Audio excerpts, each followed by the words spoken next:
have it. Canes moving left to right on your radio dial, iPad, iPod, or whatever device you're consuming this game on. And Staal gets a chance, and he scores! There's a huge goal for the captain! A long breakout pass for Dubois.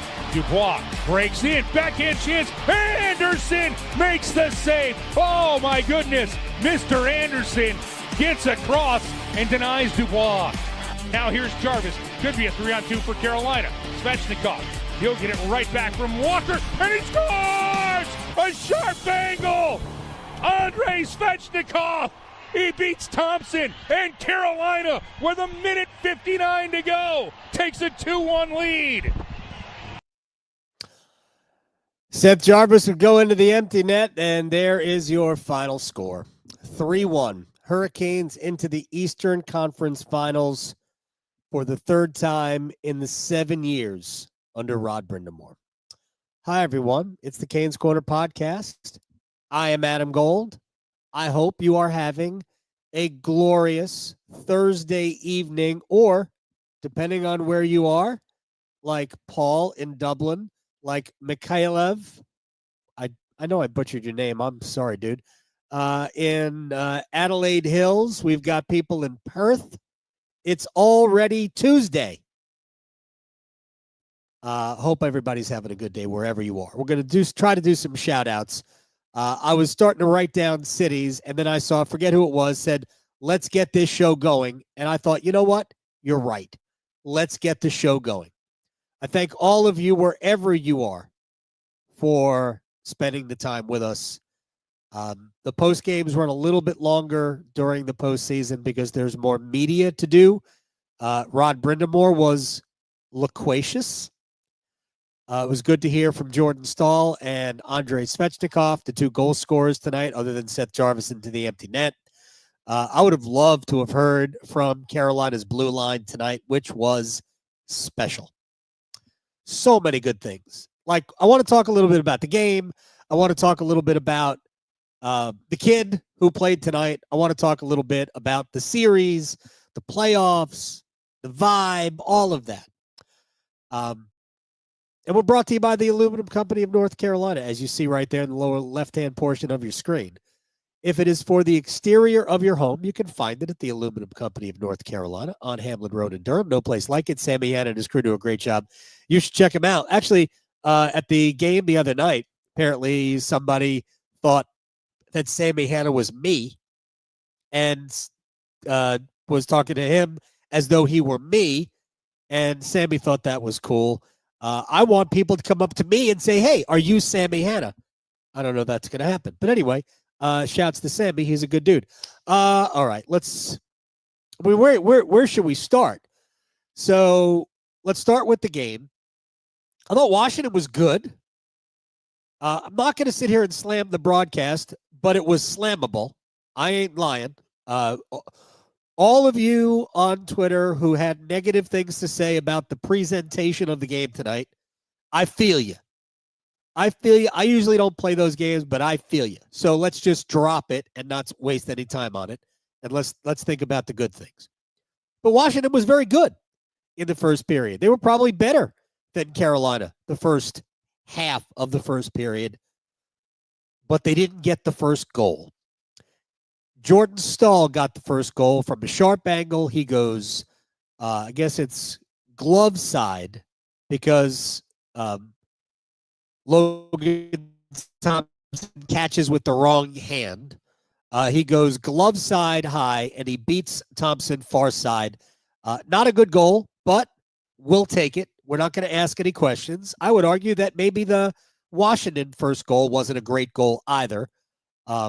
In that Andersen could have closed down the 5-hole, but didn't, but it's fine, whatever.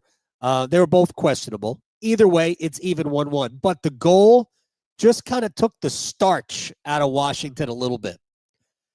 Carolina wasn't better in the first period than the Capitals were, but I think the game kind of evened out. And I thought the second period was somewhat of a rock fight.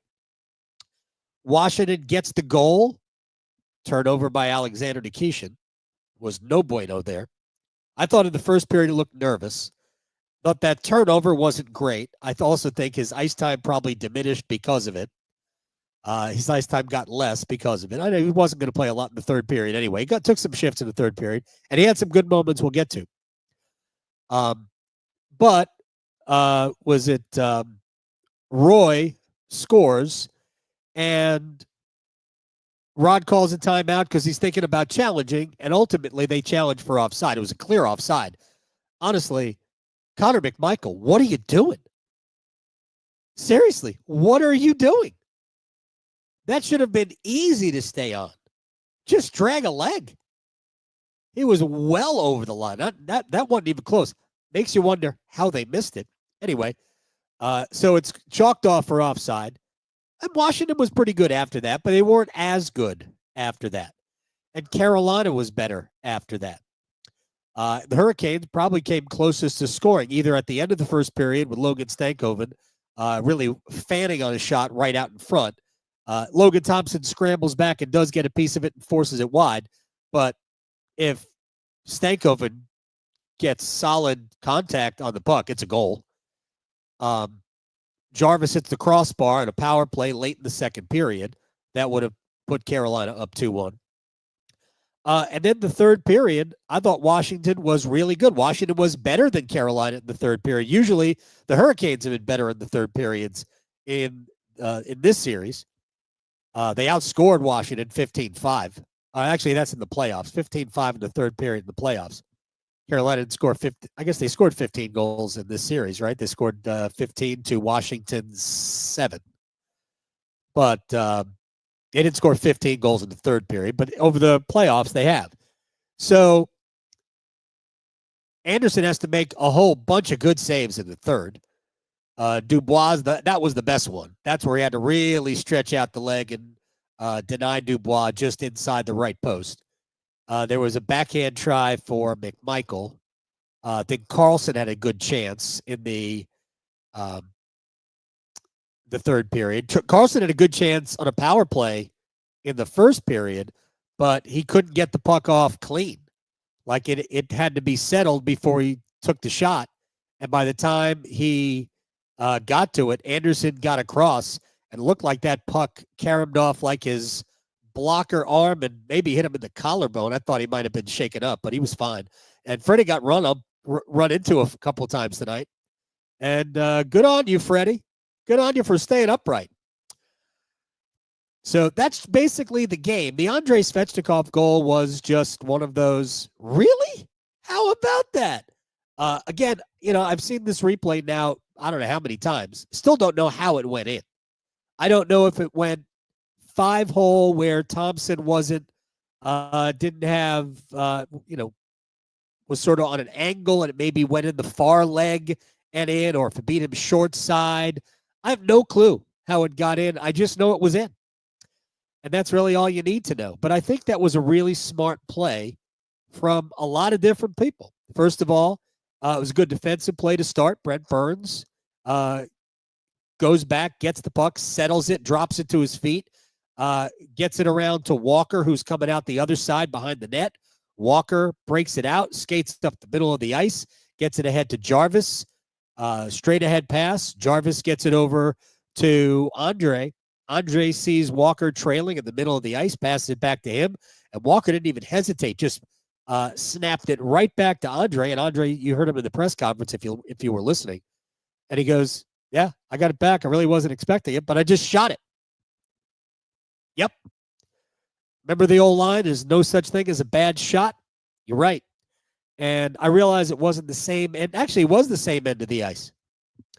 7 years ago in Washington, Game 7, Justin Williams throws it out in front. Brock McGinn directs it past Braden Holtby. Same end of the ice. Late third period, that was second overtime. You'd be in the same end. Different goaltender, same result. Washington's home. So that, and then you get the empty net goal. Penalty kill was great again tonight. I'm going to do the math right here because why not? So this is Carolina's penalty kill over so far in the playoffs. Excuse me. 93.3%, 28 out of 30.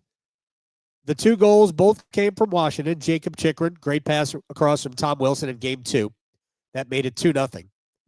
And Alexander Ovechkin at 5-on-3, and a shot that was actually deflected and went under the crossbar. And who knows? Maybe Andersen stops it. I don't know. Alex Ovechkin is allowed a goal. One of the 7 goals the Hurricanes allowed to Washington in 5 games. 7 goals. Washington was the second highest scoring team in the NHL this year. Second. Carolina held them to 7 goals in the series. Game 1, Hurricanes win at 2-1. Game 2, it was a 3-1 Washington win. One of those goals was into the empty net. 4-0 shutout in game 3, a 5-2 win in game 4, and tonight 3-1. Low scoring series. I think we sort of expected it. I might have expected a couple of more goals here, but basically we ended up with 3 2-1 games with a couple of empty netters. It's really what we had. But I thought it was good hockey, and I thought the Hurricanes absolutely stayed to their game. And I thought tonight was a game in which both sides played a little bit cautiously in terms of neither team did anything reckless in terms of defensemen pinching in and leaving the back end exposed. We saw very few odd man chances tonight. We saw way more open ice chances the last few games.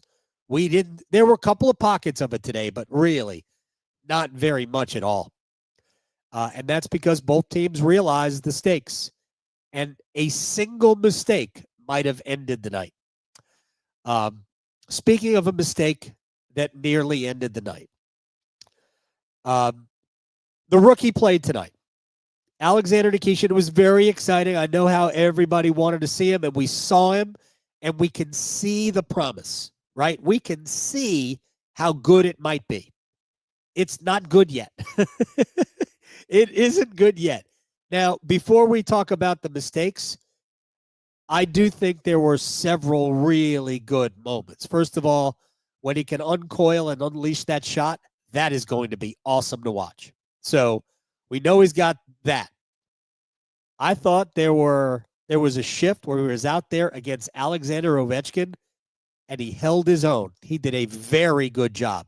Knocked the puck away, eventually chased Ovechkin down out of the zone. He ends up going down to the ice and breaking up a play. So there was a lot of good in that, in those 2 sequences. He took a penalty. Wasn't terrible, but he took a penalty. But he gave the puck away on the Roy goal, on the Matt Roy goal that was eventually waved off for offside. It was his giveaway that allowed the play. Fortunately, it didn't count because it was offside, but teachable moments. I thought he was a little nervous and mismanaged the puck in the beginning of the game, maybe on his first shift. But with all of that said, it does, I think, prove the point to all of you who said he can't be worse than Burns or Gostisbehere or Walker or Orlov. Yeah, he can. Doesn't mean he's not better than all of those players. Because the answer to the question was, you can't tell me that he's not better than, no, I'm not telling you. He might be their second best defenseman, just not now. Just not now. This is not the time to experiment. So let's set that aside. Let's love the good that we saw. Hope we don't have to see it again until next year. But it was good to see him. Okay? It was good to see him. He played 10:33 tonight. Rod had seen enough. He played about 440 of the first period. So he played under 6 minutes the rest of the way, and he didn't play a ton in the third. And that's okay. Carolina ultimately went with 5 defensemen, and Carolina's 5 defensemen tonight were enough. So, Sean Walker. I can't tell you how much better he is just in the last month, 2 months maybe. He was always good, getting better, but he has taken his game now to another place, to the point where I think the last 3 games he's been a star. I think he was a third star for me in game 3. He was my first star in game 4. He was my third star tonight. He was legitimately great tonight. Led the team. I think he was my player of the game because we have to give out 4 stars in the postgame show. He was my player of the game in game 3. But he was great tonight. 23 minutes. He was a +2. He had 5 block shots. Jacob Slavin, 22-45. He was a +1. He had 9 block shots. Brent Burns had 1 block, 2 hits, 2 hits, 1 block. I don't know. Or 2 blocks, 1 hit. I don't know. 21-52. I'm not sure it wasn't Brent Burns' best defensive game of the year, to be perfectly honest. He made so many good stick-on-puck plays, breaking up passes. I don't think people understand how good he has been on the penalty kill this year. I'm not going to lie and say he's awesome. He's not an ideal, minutes eating top pair right defenseman. He's not ideal for that, but he's honestly the best version of what Carolina's got. Although Walker is playing his way into, maybe that's a better option. But then you're leaving Burns and Gostisbehere, and Burns is somewhat mistake prone. And I don't know that Gostisbehere is the guy you want to erase those mistakes, because Gostisbehere is also mistake prone. So I worry about that pair together, which is why Burns and Slavin actually make a lot of sense. Walker and Gostisbehere make a lot of sense. But Walker's been so good. But Burns really has been excellent in the series. And I ran these numbers today because I was curious. Because it's not just the even strength stuff for Brent Burns. And sadly, he doesn't provide the offense that he used to. We all understand that. It's bad. It's not bad. It's sad because he was brought here to be an offensive piece. He's not an offensive piece anymore. He just isn't.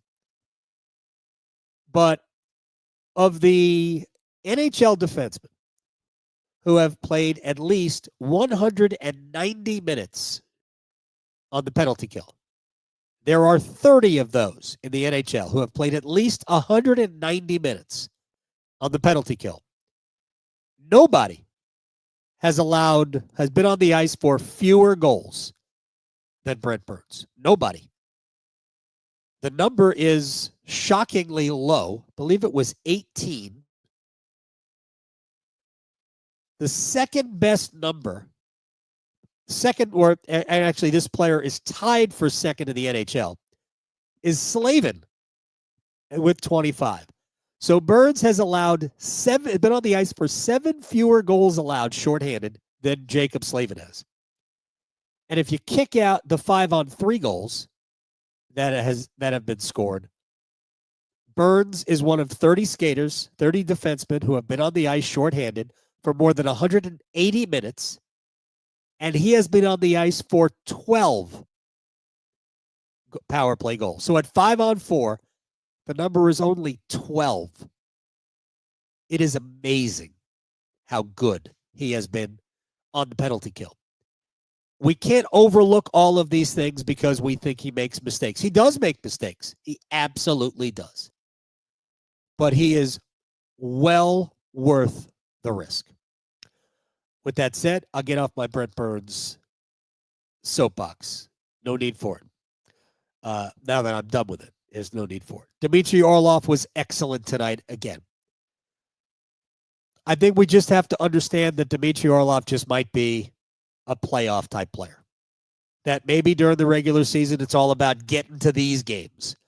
Because I remember the playoffs last year, and I know it ended earlier than we all wanted. Orlov was great. Orlov and Chatfield ended up being Carolina's best defensive pairing. Orlov was excellent again tonight. He has been excellent in the playoffs. No idea about the future. But if the future has Dmitry Orlov in it here, I'm okay with it because he has been good enough to do it. I also don't think it's a terrible idea to have him here with Nikishin because we know Nikishin is going to be here. Either way, Carolina's big four on the blue line tonight were Walker, Slavin, Burns, and Orlov, and they were great. So bring it on. Bring on the Florida Panthers. All right, Andrei Svechnikov. Tonight, very good. I don't know that line was amazing. I think that line got better as the game wore on. Sebastian Aho did not have a shot tonight. No shots on goal. Andrei didn't have a ton. Jarvis, I think, had 4. But here's what Aho did do. He won 10 out of 16 faceoffs. He dished out 7 hits. Andrei had 5. Andrei did score his 8th goal. Aho's off the score sheet. Still got 10 points in 10 playoff games. And he's still been good. But he hasn't yet been the offensive play-driving Sebastian Aho that Carolina is going to need to go further. Further than, how about just win a game in the Eastern Conference Finals? But they're going to need Aho to be an offensive generator to win the next series and get to the Stanley Cup Finals. Take the real next step. And then there's a bigger step after that. But again, he was good. And I thought Jarvis was good tonight. That shorthanded try, I looked like the puck rolled on him. He didn't get much on it at all on the shot. I think if he elevates it, it's a goal. And he hit the crossbar on the power play late in the second period. But Andrei, right before our very eyes, after a very disappointing offensive season, really a disappointing season, offensive or otherwise, we are seeing the Andrei Svechnikov that we have expected to see for years now. And again, I think I talked about this before. This is why Eric Tulsky went out and got Mikko Rantanen. Because he recognized that we need one of these in order to get to where we want to be. Well, they still don't have one of those because Rantanen and McKinnon and McDavid and Draisaitl, they're not readily available. They just aren't. So Svechnikov is in the next grouping, right? But 8 goals in 10 playoff games. Yeah, 2 of them have been empty netters. But when you go back and when you think about this series, there were moments in this series, and Andrei is central in 2 of the biggest moments in this entire series. Game 3, Washington dominating for the first 30 minutes. Offensive zone faceoff after the first real good shift of the night, which was by the Staal line. Aho loses the draw. Svechnikov wins the puck, beats Carlson to the middle, and absolutely roasts Thompson for 1-0. Roof came off the building. Game 3. Completely flipped the game. Washington wasn't cooked after that. The Jack Roslovic goal probably helped in that regard. The Eric Robinson goal in that game certainly did. And then the Jackson Blake power play goal at the end just put the cherry on top. But that Svechnikov goal, that was a lot for Washington to overcome. They ended up getting shut out. He gets the empty net goal game 4, the 5th goal and the 5-2 win. And that's all well and good, but Carolina already had a 2-goal lead. Walker provided the goal moment there, right? You've got the Svechnikov goal in game 3, the Walker goal in game 4, and then the Andrei goal tonight to win it. So many big moments. When we think about the series, Freddie Andersen's the first star of the series, right? I mean, Andersen's numbers are staggering in the playoffs. 7-2, 937 save percentage. I haven't calculated it the last couple of games, but He has been the best in the league in the entire NHL, the playoffs, in goals saved above expected or above average, however they want to phrase it. It's basically what he's doing against the most difficult chances. And there should have been a lot more goals against Carolina. I think the number I saw said 18.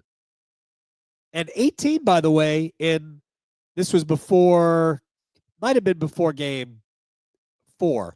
So they would have played 8 games at that point, and 18 goals expected, just over 2 a game. That ain't bad. It's not like Carolina's playing terrible defense.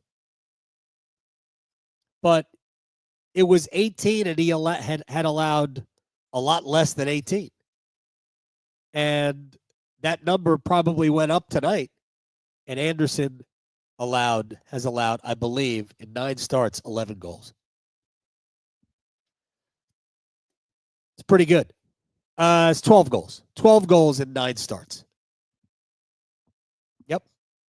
That's good goaltending. That'll get you far. They'll give you a chance. And that's really Andersen's only job, is to give Carolina a chance. So we've got the big-time goal scorer thing figured out. We've got the goaltending figured out.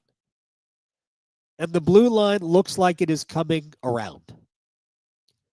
You've got the penalty kill, the power play. Carolina was on the power play twice tonight. The first one was terrible. The second one was good, just didn't score. Jarvis at the post.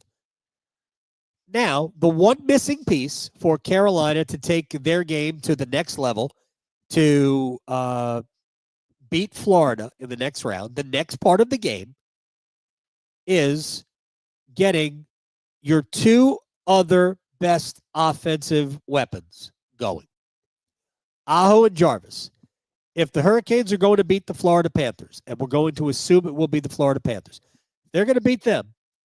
They need Aho. They need Jarvis. I assume it'll be a long series if Carolina wins. They're going to need Aho and Jarvis to, I would say, each have a minimum of 7 points. If they want to win the series, those guys are going to have to be offensive contributors. Florida's going to get their goals. I don't think we'll have a ton of goals in this series. Florida's going to get theirs. You got to make them pay with your best players. Andrei will get his goals. He'll get big goals. But they're going to have to count on that. But if that's really what it's going to take to beat the Florida Panthers. So no other way around it. It's funny how this works out, right? Maybe Vegas knows what they're talking about. So going into the playoffs, your 4 favorites, betting favorites, in the West, Dallas and Edmonton. In the East, Carolina and Florida. Now, we don't know that it's going to be Florida. Pretty sure. We don't know that it's going to be Dallas because Winnipeg has a 1-0 lead. How can Mikko Rantanen not have a goal yet? And I do not hate Mikko Rantanen. I know some of you do, and that's okay. I think it's fine being petty. It's okay. But man, something tells me we are pointed at that storyline. And that will be real. And that's going to be on home ice. That's going to be up to Jordan Staal, Jordan Martinook, William Carrier. Going to have to go slow down the Moose. It's a real thing. Dallas is good. Really, really good. But we've known this. We've known how good Dallas is. Carolina beat them twice this year, by the way. Mikko Rantanen was not on the Stars roster for either game. I actually think Rantanen might have been a Hurricane for one of those games. I think. Not sure. Anyway, bottom line is, in order to get to the Dallas Stars, you're going to have to go through the Florida Panthers. And right now they are playing at a very high level. Big and physical. We know exactly what they're about. It was a fun series to beat Washington. And it was fun to deal with all of the negativity, which isn't necessary. Like, it's negativity because it's coming, in certain places, it's coming in a mean-spirited way. right? The people who are condescending about, oh, Carolina's so boring. It ain't boring.